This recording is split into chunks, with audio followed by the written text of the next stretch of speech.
Hello বন্ধুরা, back to my channel. আজকে তোমাদের বেলে মাছের রেসিপি করে দেখাবো। দেখো, এখানে মাছটা আমি ভালোভাবে কেটে ধুয়ে একদম পরিষ্কার করে নিয়েছি। এবার নুন হলুদ মেখে নেব।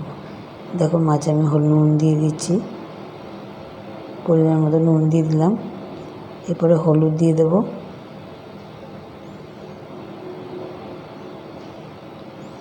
হলুদ দিয়ে ভালো করে মাছটাকে নুন হলুদ মেখে রেখে দেবো।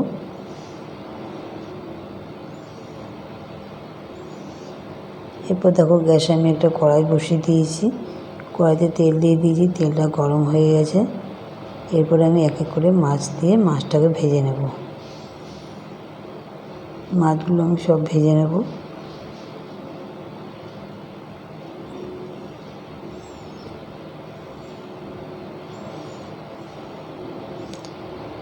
ওদিকে মাছগুলো ভাজা হতে থাক, ততক্ষণে তোমাদের দেখিয়ে দিচ্ছি কী কী মশলা নিলাম। সর্ষের গুঁড়ো, লঙ্কার গুঁড়ো, নুন, হলুদ আর মিষ্টি। তোমরা কিন্তু সর্ষের বেটেও নিতে পারো, আমি এখানে গুঁড়োটা ব্যবহার করছি।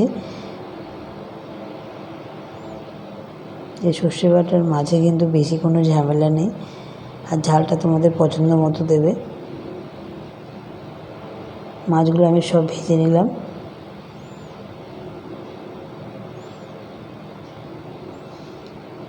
এবার সব তুলে নেব মাছগুলো। আর সব মাছ কিন্তু ভাজা হয়ে গেছে। এবার আমি কালো জিরে ফোড়ন দিয়ে দিলাম। কালো জিরে ফোড়নটা ভেজে এবার আমি টুমটুম করে কটা আলু কেটে রেখেছিলাম, দুটো আলুটাকে ভেজে নেব লাল করে। নুন দিয়ে দিলাম, হলুদ দিয়ে দিলাম, দিয়ে ভালো করে আলুটাকে ভেজে নেব। দেখো, আলুটা কিন্তু আমার ভাজা হয়ে গেছে। এবার যে মশলাটা ভিজিয়ে রেখেছিলাম, মশলাটা দিয়ে দেবো। মশলাটা দিয়ে ভালো করে এবার কষিয়ে নেব।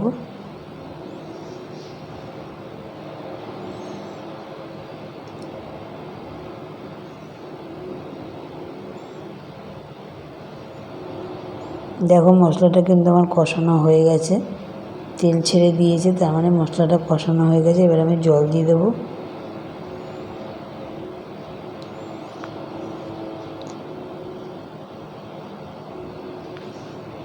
আমি এই মাছটা বেশি একটা মাখা মাখা করবো না, একটু ঝোলই করবো, কেননা যেহেতু আমি আলু দিয়েছি, আলু দিয়ে একটু মাখা মাখা ঝোল করবো আর কি, খুব শুকনো করবো না। এবার আমি মাছগুলো দিয়ে দিচ্ছি। তারপর আমি একটু ফুটিয়ে নেব, যাতে আলুটা একটু সিদ্ধ হওয়ার জন্য ওয়েট করতে হবে। এবার আমি কটা কাঁচা লঙ্কা দিয়ে দিলাম।